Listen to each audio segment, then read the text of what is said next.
Hello, gang. It's Phil Goyette back again. We're looking at my game Empires of the Millennium, which is going into playtesting. And in this little video, what we're going to do is meet one of the factions or one of the empires in the game, which is the Abbasid Empire. So I'm going to kick that because we don't care about that.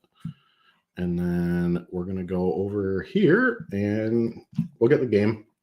This is using the 1.0 Vassal module that I've created for playtesting. And the Abbasid faction in the game wears the color black, like they did in real life. So, black cubes, cylinders, discs are the Abbasids. At the start of the game, there's a bit of a historical fiction going on, but essentially where they're at is partway through the Third Fitna, where they are overrunning the Umayyad Empire, who had been in control of the Caliphate and really the Muslim world for about 100 years at this point, with their power base in Syria.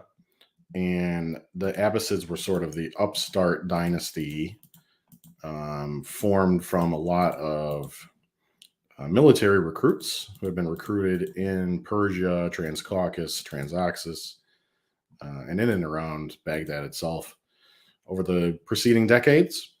And they decided they'd had enough of the Umayyad elite who kept behaving more and more like elites, and that they were going to run the empire and restore the caliphate to behaving how it should. Okay, so at the start of the game, the Abbasids are in the southeast corner of our map, operating out of Persia. They have a base in Khorasan to start with, a disc in Khorasan. It is like a military base. It's really like a recruiting center for the Abbasids. And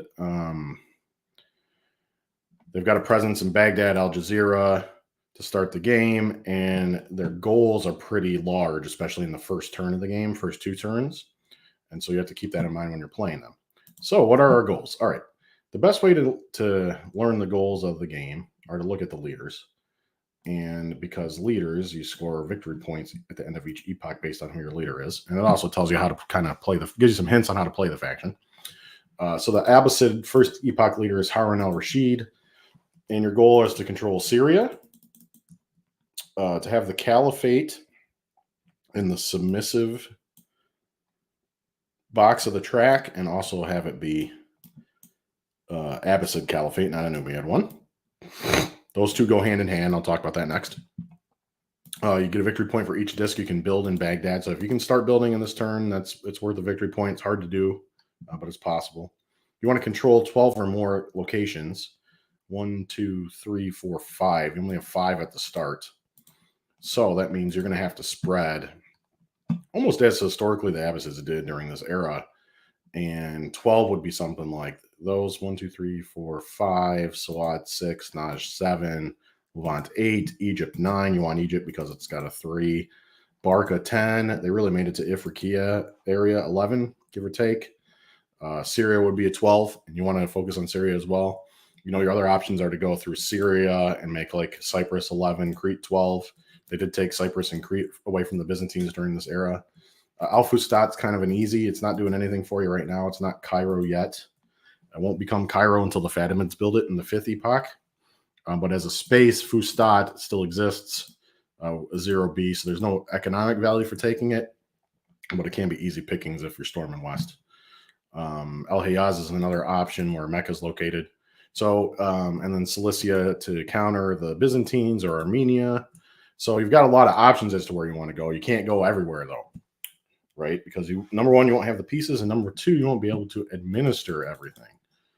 So the Abbasids also want Muslim majority religion in 9 locations. They start with 7. Okay, so that means you're going to need to flip 2 of these mixed provinces, like Syria, where you do have a hidden cylinder, or the Levant, Transcaucasus, Transoxus. You need to flip 2 of those locations to Muslim majority, and that's worth a victory point. The good news is you have your good military leader during this epoch. So your military rating's 3. You're going to be able to roll 3 dice on campaign. You should probably use the campaigns this turn because of that. And you have the highest administration rating of any leader in the game of 14. What this means for you is that you can really expand all the way to Ifriqiya, Crete, Cyprus, and control them all and draw income from them all, right? Or have the good strategic position to be able to both gain income and hurt the Byzantines at the same time by naval raiding in the Eastern Mediterranean. So you want to bear that in mind. The flip side of that is you're probably not going to have the pieces to defend everywhere. So you're going to be left with situations where you might have, a lot of times I've got in Khorasan, for example, a disc and a cylinder, something like that. Because I've moved all my cubes out, Khorasan militarily is in control. The problem with that is you got these Fatimid and neutral cylinders, and they can pop up and punish you, especially the Fatimids, who can spawn cylinders behind your back in mixed or Muslim locations. And then they can also flip to conduct a Maula. And what a Maula does is it steals your piece, right? So if they are able to Maula like that, then you got the issue of you've just lost control of Khorasan, and now you got to deal with it. Okay, so they're not a priority for you in this turn, but they're a faction that you have to think about dealing with. Because if you don't, then toward the end of the epoch, they can come and snag away some control in key areas. All right, can you get to an auto win in the first turn? Well, let's look at the auto win conditions. You want to control 2 cities. So as the Abbasids, you're looking Baghdad and Jerusalem. Okay. Control 2 cities plus have a submissive caliphate. Well, right now, the caliphate's Umayyad and in crisis. So you're going to have to move that disc all the way over to submissive, and it's got to flip into Abbasid. It's doable. This is probably one of the best shots at auto win you'll have as the Abbasid Empire in the game. You're going to have to go strong into Jerusalem, but at the same time keep Baghdad protected and prevent counter attacks from Syria, Cilicia, Armenia. So the other factions have ways that can stump you from trying to get the auto win. And also, if you're going for auto win, you're probably not going to be maxing out your control of spaces. So that's the trade-off. Okay. There is a special rule regarding the caliphate in the first epoch. And what that is the caliphate begins the game in Syria. At this disc is the Umayyad Mosque of Damascus. But once the Abbasids have gained control, so 1, 2, 3, 4, 5, 6, there we go. They would have control of Syria without campaigning. And once they've gained control of Syria, so no more Umayyad, yes, Abbasid. Then once Abbasids gain control of Syria, the caliphate becomes, delete, clone, Abbasid, okay, and it becomes assertive, out of crisis. So then, as part of your auto win, you're going to have to get one of your cylinders to the caliphate itself and use it as another action to push it over to submissive, where it's submitted to the dynasty itself as opposed to trying to assert itself against the dynasty. So you got to push it over here. The Fatimids will be watching that. It's also possible to just send a neutral cylinder there to push it around. So the other empires are going to have responses to you trying to do that. You want it there anyway because it's, number one, you want to control Syria, and then number 2, you get another victory point for having an submissive Abbasid caliphate. So you want to do it. It's just going to be difficult to reach your victory condition by doing it. Okay. Now let's look at what actions are available to us as the Abbasids. We'll go over that next. I forget how this is all set up, but that's close enough. Excuse me. And we'll go to the player aids. Let's pop these guys open. And we'll start with our primaries. That's the wrong one, campaign procedure. Did that last time. All right, so here are the primary actions for your Abbasids. And you've got march, muster, raid, subjugate, build, and activate neutrals. Marching for the Abbasids in the first 2 epochs is going to be special. And what it will allow you to do I just need to edit the card to add the special condition up here for it. But what it's going to allow you to do is continue marching your Abbasid cubes as long as you have control of the place you march into.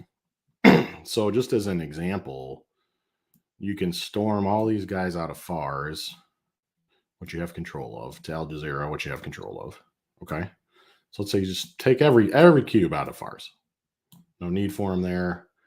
You're going to have your cylinder there to maintain control. And let's say you do the same with the guys in Transcaucasus. All right, so empty. You just emptied everything into Al Jazeera.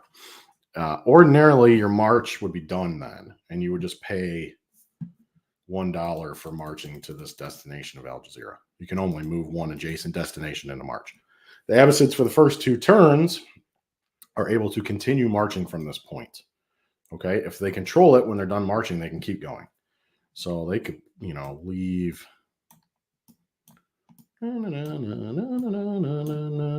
One guy back in Al Jazeera. 3, 4, 5, 6, 7. Storm into Syria. Take Syria control. Take control of Najd now. All right. And then from Najd, and they can keep going. So they go into the Levant. 2. They got to leave 2 behind in Najd that can maintain control of it. Boom, boom. They got the Levant now. And they could keep going from the Levant into Egypt if they like. All right. They don't have control of Egypt, but they have a piece there now. It's 1-1. The Umayyads lose control there. Umayyads lose control of Levant. They lost control of Syria. They lose control of Najd. So I'm calling it the super march. By the Abbasids doing the super march, they can spread at a speed similar to what happened historically. You then are going to pay for each destination you moved a cube into. So we moved into Al Jazeera, that costs 1. Moved to Najd is 2. Moved to Syria is 3. Moved to the Levant is 4. And we moved to the Egypt 5. So that would cost you $5 to conduct that march. Right? So it's an advantage for the Abbasids in the first 2 turns of the game to be able to march around like that.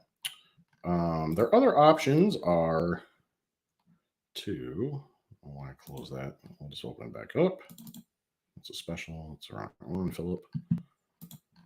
There's a primary. And the primary actions work like this. So we did the march and the super march. We muster. So add cubes from available to map.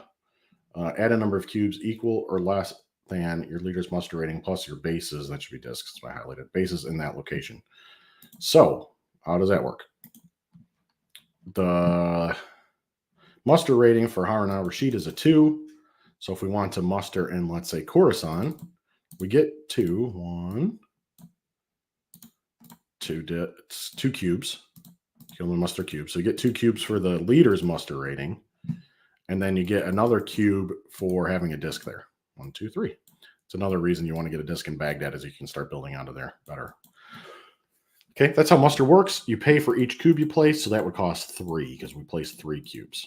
You can muster in any number of spaces, so you could put 3 there and 2 in Najd and 2 in Al Jazeera and 2 in Syria. As long as you have the money to pay for it and you haven't hit your limit of 28 cubes, you can add as many as you want within one primary action, as long as it's not a limited action. Okay, that's how the muster works. Raiding works like this. The purpose is remove enemy pieces and steal resources, or potentially place revolts. Procedures: you pick a target space, temporarily move the cube conducting a raid onto the border or line of communications of the target. Roll 1d6 on the raid chart for each cube conducting the raid and apply the result from the raid chart to that cube. Pay $1 per cube used. Okay, raids work like this. Let's say the Abbasids have decided they're going to start hitting the Byzantines as well. So they're going to raid with these 2 cubes, 1, 2, and that'll cost $2. Okay, so you subtract your $2. Now to raid, we have the raid chart on the map here, but you roll a d6. Your target is going to be, in this case, Cilicia. And if you roll a 1, you gain money equal to 2 times the economy of the location. The controlling faction loses the same. So if we roll the 1, we'd get $2. Nobody controls Cilicia, so nobody's losing any money. But the Byzantines say they are in control of Cilicia, which they want to be. Then if we get a 1 while the Byzantines are in control there, the Byzantines also lose $2. Can be very powerful, especially when you're looking at raiding, say, Egypt, and you roll a 1, and Egypt's got a 3 economy. That's a, +6, and if someone else is controlling Egypt, it's -6 to them. So that can be hugely influential. Number 2 is remove 1 piece, bases last, and gain $2. So in that instance, if we roll a 2, we'd pick which piece we'd want to remove from Cilicia, and then gain $2 for removing the piece. This is the slavery result, right? This is you're taking slaves from the destination and selling them. Okay. Number 3 is you remove 1 piece, bases last. So this is sort of like a small scale campaign result. Hit, you pick which piece you want to take out. You could also, this is pieces. While the bases have to be last, you can take out cylinders this way. Okay. Number 4 is to add a revolt. This is kind of like, this is not the result you necessarily are hoping to get, but it's also not a bad result because it's going to hurt the other player, and you simply just add a revolt to the destination. In this case, we'd add the revolt into Cilicia. Okay, boop, that's done, and Byzantines would lose control too, which is funny, right? Just by adding the revolt like that. You create a headache for the other factions to deal with. Number 5, you leave the cube in the target. It's like you conducted a march there. They're in there now. You can march them back out, but know that this the marching can happen as part of your raiding. Or number 6 is you lose the cube, so they die along on the raid. So there is a risk to raiding. Okay, that's how the raid works. In the first epoch, you probably aren't going to be raiding much, but by the mid game, you're definitely going to be raiding a lot with the Abbasids. The next option is to subjugate. This allows you to degrade enemy cylinders or remove revolts. You do it in the same location as your cubes, any location, so you don't have to control it. As long as your cubes are there, you can subjugate it. And you remove a revolt or reveal hidden cylinders and or remove revealed cylinders. The communications rating of the location limits how many pieces are impacted per cube. So in an A, you need 1 cube to achieve 1 result. In a B, you need 2 cubes to achieve 1 result. And in a C, you need 3 cubes to achieve 1 result. Okay, we'll show you an example of that. It's going to happen a lot to the Abbasids in Baghdad because other empires have an incentive, and there are many event cards which can make Baghdad a complete mess to administer for the Abbasids. So if they have a revolt there in Baghdad, right, they can subjugate. It costs 1 because they're subjugating in this location. And because it's an A, 1 cube achieves 1 result, so 1 cube can remove that revolt. So you can subjugate in as many locations as you want when you're calling for that as your primary. So say you also want to subjugate Syria. Again, it's going to cost you $1. And then Syria is also an A, and we got loads of cubes there. So we can achieve a result of a flip and a flip. You can't flip and then remove. You can only flip. Okay, it's the and or piece. If he was already revealed, then you could remove him or your subjugate action. You can degrade it by 1 step. So that's how subjugate works. You will need it. It's kind of ad hoc type of thing. There's times where you just absolutely need to do it. Otherwise, you don't really need to do it. You can build. Building allows you to add a disk, improve locations, communications in a location, or gain income in a location. So in a location with 3 or more cylinders, remove 3 cylinders and add 1 disk, or improve economy by 1, or improve communications by 1, or add money equal to the cylinders removed plus the location's economy. You pay $1 per location to build. All right, so you have a lot of options. Generally, the option you're going to take, I haven't come across a scenario where I've used the other options yet, so if that continues, we might just remove them from the game. But you do want to build, right? And the Abbasid, you have a goal to build in Baghdad, the first epoch. So to do that, you would need to accumulate 3 cylinders in Baghdad, and then call for a build action, delete the 3 cylinders, maybe. Oh, there we go, delete. And then change them into a disk, paying $1 to do so. Okay, so that's generally what you're going to use the build for. If we can put our guys back. Now you can build with active ones too. So they could have been used already in the turn and be active. You just still delete them. So that's a tip. You want to try and use the guys and then march them into the place you're going to build them into something else. The other thing you can do is improve the econ of Baghdad. So it's a 3. You could build, remove 3 cylinders, pay $1, and then improve the econ to 4. So you do that, you add a chit, a 4, so you remember that the econ's now 4, not 3. And then for each turn, subsequent turn where you administer Baghdad, you're going to gain an extra $1 of income. So it doesn't make sense as an economic trade-off, at least that way the math works. You got to decide if it's worth it losing the cylinders. And then obviously the deeper in the game you go, the less sense it makes. You can improve communications. So say you're in, I don't know, the Transcaucasus or Khorasan. Khorasan's a good example. You're in Khorasan and you keep dealing with the Fatimid cylinders there, having to reveal them. But to reveal one, because Khorasan is a C communications rating, right? You need 3 cubes present to keep flipping these guys there. So what you could do is assemble 1, 2, 3 cylinders there, delete them. In Khorasan, you can improve the communications to a B. Might be worth it if you have a crucial area in your empire that you just want to hold. And making the communications better is going to make it easier to hold. Essentially, you can use less pieces there to hold it. Okay, so that's an option. And then your final option is to delete 3, pay $1 to delete the 3, right? But then each of those become worth $1. So that's plus $2. Plus you add the economy of the location where you deleted them from, which is Baghdad. Now, you can do that in any location, so you don't need a disk in the location to do that. Right? That's like a big trading caravan. You're going to pull a lot of resources out by sending the caravan out, but you're also gaining a lot of money in the process.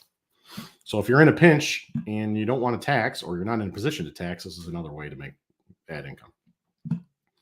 Okay, so that's how your build primary action works. And then your final option is to activate neutrals. How does that work? You use their pieces. So you get to use the neutral faction pieces. You can use them anywhere on the board. You don't have to have Abbasid pieces there, right? So you can use them kind of wherever on the map. All you need is a location with a hidden neutral cylinder. And then you activate that one neutral cylinder to conduct a neutral action. And then it says, see the neutral actions menu. Pay $1 for each neutral piece used to conduct the neutral action, including the neutral cylinder you initially activated. So you pay to activate the cylinder, and then you pay for any other pieces that you use. The neutral actions are similar to the other faction actions. They can, we got a menu for them. They can march, they can muster, they can campaign, they can raid, they can expel, which just allows them to remove cylinders in a location. They can intrigue, allowing them to move the papacy or caliphate around. That's sort of like a fail-safe in the event that the other factions can't get to preventing a faction from auto-win. And they can conduct heresies in locations, which will move the religion back toward pagan. Okay? There will be lots of situations where you want to use the neutrals, and especially as, you know, at the beginning of the game as the Abbasid, you're in great shape, and you don't really need to rely on the neutrals to do much. You're more focused on your own job, right? But as the game progresses and they get into worse shape, you're going to want to do things like, for example, activate the neutrals in Armenia as our primary action. So you flip the cylinder, that costs 1, and what we want to do is we want to march with them. So we're going to march into Armeniacon, right? And now the Armenians are expanding their own small neutral empire and giving the Byzantines something to deal with. Neutral raiding can also be very effective, right? So you could take this piece and raid into Cilicia, and then you're not risking your own pieces to raid, yet you still get any income received from the raid goes to the Abbasids.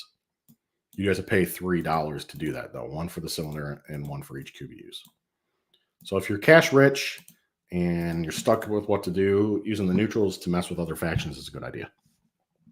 Okay, so those are the primary actions we've got available to us.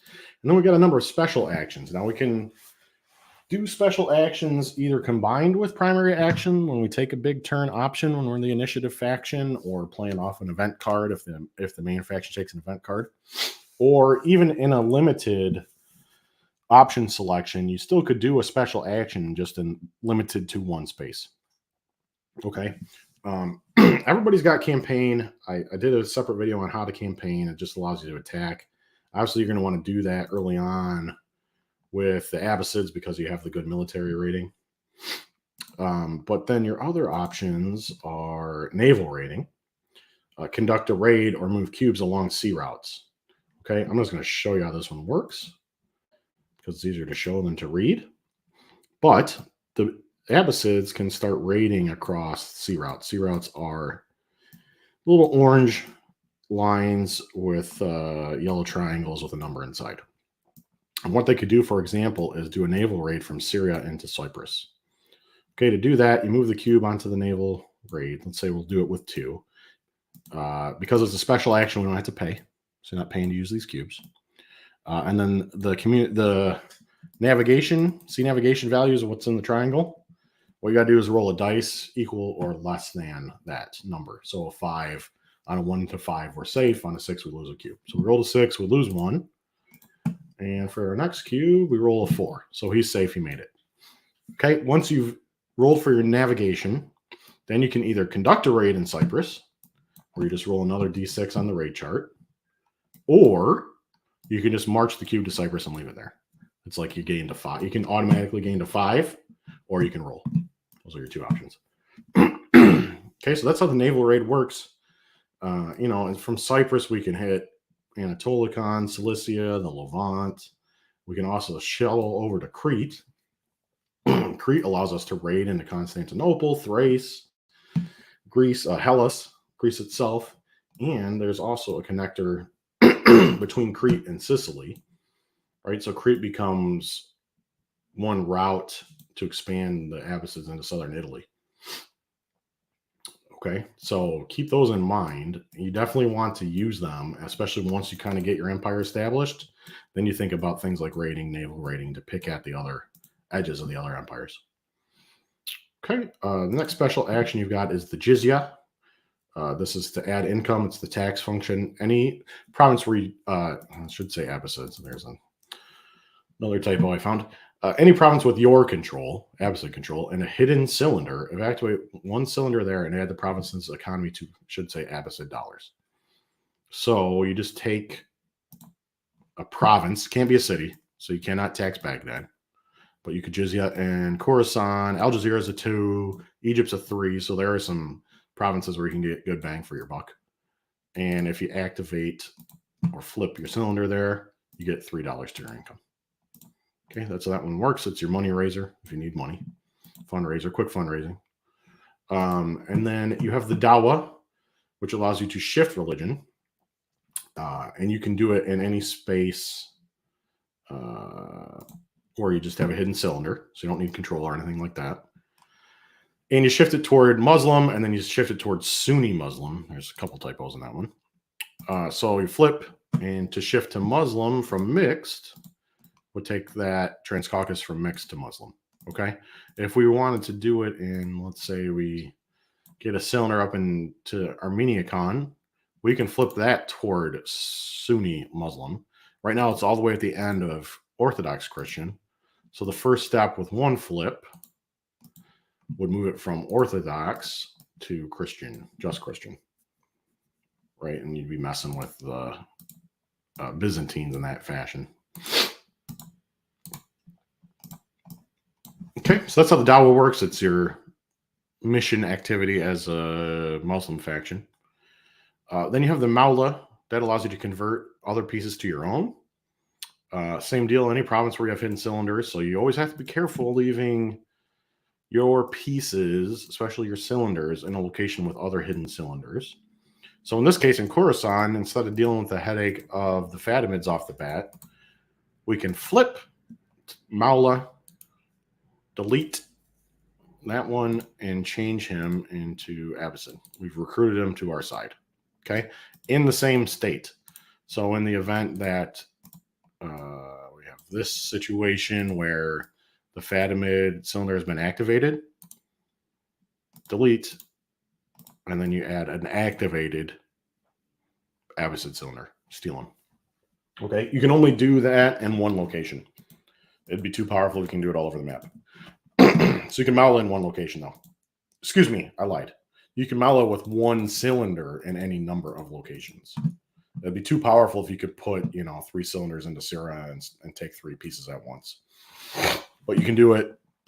You could do one in Syria, one in Khorasan, one in Baghdad. So you have to be very careful with your placement, right, of cylinders, because if you're occupying locations with your enemy and they want to, you have an incentive to try and gain cylinders anyway because they're hard to gain. And then at the same time, you hamper the other side. So very careful with that one. That's the Maula. And then an emissary allows you to reposition cylinders, right? You can either move them to an adjacent location or between cities and the Caliphate or Papacy track. You can't do both, though, right? So in this situation, I forget how we had this, but anyhow, we'll just say it was like, say you have accumulated your 3 in Baghdad and you've used them for whatever you want to use them for. The next thing you can do with them is emissary. And emissary can send between cities and the tracks and the Papacy or Caliphate tracks. So this guy could go to the Caliphate track. This guy could go to the Papacy.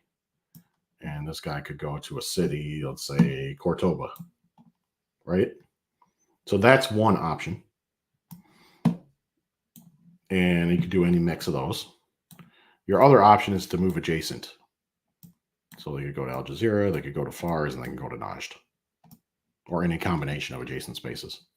So that's the other emissary, but you can only do one or the other. So you can't move him to the Caliphate track and him to Al Jazeera, for example. And then your third option with the emissary is to hide all your cylinders on the map. So if you use them and then you want to use them again, you emissary and hide them. Okay, every faction has the emissary option. It's a way to shift your soft power around the map quickly. The idea is that, like, these pieces, these soft power is a lot more mobile than military installations. Okay, so that's how all the options work. So that's cool. We got through all those. It took me half an hour, longer than I was thinking, but that's okay. Last thing we'll do is just a quick spin through the leader cards so you can sort of see them of who we're going to have to deal with. So we've been looking at Harun al-Rashid. He's our first epoch leader. Our second epoch leader is Al-Mamun.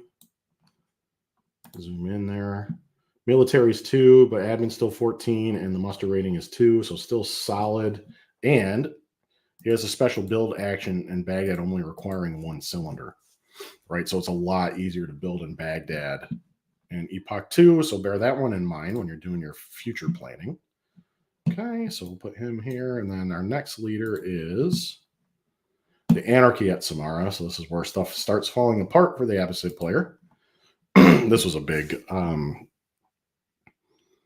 palace intrigue era in Baghdad, where basically family members are trying to climb over each other. You add a revolt to Baghdad at the start of Epoch 3, right? So you know that you're going to have that to deal with. Your administrative rating's down to 10 now, so you're not going to be able to control as much. Muster's down to 1, so you're not going to be able to add as many cubes.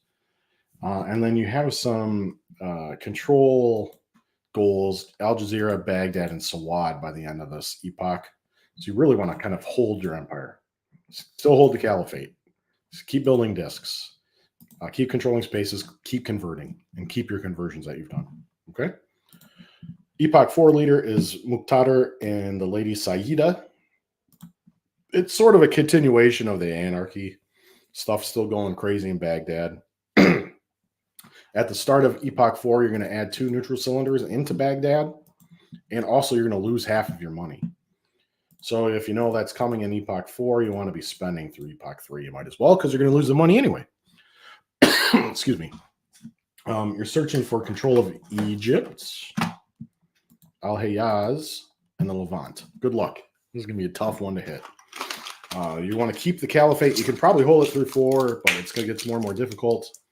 And then your religious conversion has really become important. You need 15 or more Muslim spaces now. Okay? Things are getting harder for you by Epoch 4 for sure. Epoch 5, the Buyids come in. They were a dynasty of Persian administrators who functionally took over the empire and the caliphate for a period of a couple decades. And their special is that you can bump up one of your ratings at start. So you can have a military of 1 or 2, an admin of 8 or 9, a muster of 1 or 2. But you have to decide that at the beginning of the epoch. Okay. They were focusing on keeping control in Persia, Fars, Khorasan, and Sawad. So they're sort of shifting the focus of your empire. And then your other goals remain pretty similar. They can be a stabilizing sort of faction in 5 for you. Epoch 6, then the Seljuk Turks take over. Seljuks were a Turkish tribe from, I think, out past the Oxus somewhere. But they made their career in the Abbasid military, and by this juncture had spread throughout the empire, including being very influential in Baghdad itself and then in the Caliphate, essentially taking it for ransom. This means that the Seljuks are going to be your good back up to military 3 and muster of 2. So this is going to, Epoch 6 is going to be epoch where you can start pushing back into Asia Minor finally. But while maintaining Transoxus, Khorasan, and Fars, maintaining your power base in Persia at the same time. Okay, and then Epoch 7 is Malik Shah I. He was a Seljuk Turk emperor, sultan almost. We're getting to the point of the sultans where the Ottomans haven't started yet, but we're getting toward that direction. Military rating of 2 in Persia, so that Persia is Fars and Khorasan, and the Transoxus. Right, so he's best at fighting in his homeland. Malik Shah is. He's got problems elsewhere. Also, you want to know now the Sunni Shia split has started. So you're not only content with converting areas to Muslim, but now you have victory goals based on converting, say, Al Jazeera beyond just Muslim to Sunni Muslim. And this works like the Orthodox Latin split on the Christian side of the game. Okay, the Fatimids are the faction that will be the the Shia faction. Yellows don't care too much, but they would lean Sunni. Okay. Military rating is 1 unless you're, like I said, campaigning over here. Admin rating is 11, so you can spread a little bit with him. However, you're not going to be doing much fighting. Muster rating is only 1 as well. And then the final leader, or leaders, for the Abbasids are the Turkoman Atabegates. These are situations around the time of the First Crusade where these Turkic strongmen, who had made their careers in the military, started sort of establishing individual fiefs in Asia Minor and the Middle East. And this led to a crisis of an inability to coordinate against the invaders from the West, right, during the time period. Both internally within the Abbasid Caliphate, which had become like a Turkic empire by now, and also externally between the Abbasids and the Fatimids, who were at each other's throats. Anywho, at the start, you add a revolt and neutral coup to Baghdad, Syria, and Khorasan. These are representing, in particular, strong little military nucleus factions that have grown independent of the empire at that point. And then those 3 locations are what you're trying to control by the end of the epoch. Your military rating is low because you can't coordinate. Admin's low, and your muster rating is low. So by this time, you've really fallen back down. So you can see the Abbasids start strong, have the period of the anarchy in the middle where things are going to get a little more difficult. But with the Buyids and the Seljuks, you can kind of bounce back with the Turkoman and 8 kind of signaling the decline of the historical Abbasid dynasty and ushering in the phase of the Ottomans. Okay, we're going to cut that here. That was longer than anticipated, but hopefully it was helpful. And if you're playing the Abbasid faction, gives you some ideas on how to kick off the game. Thanks. Take care, and talk to you soon.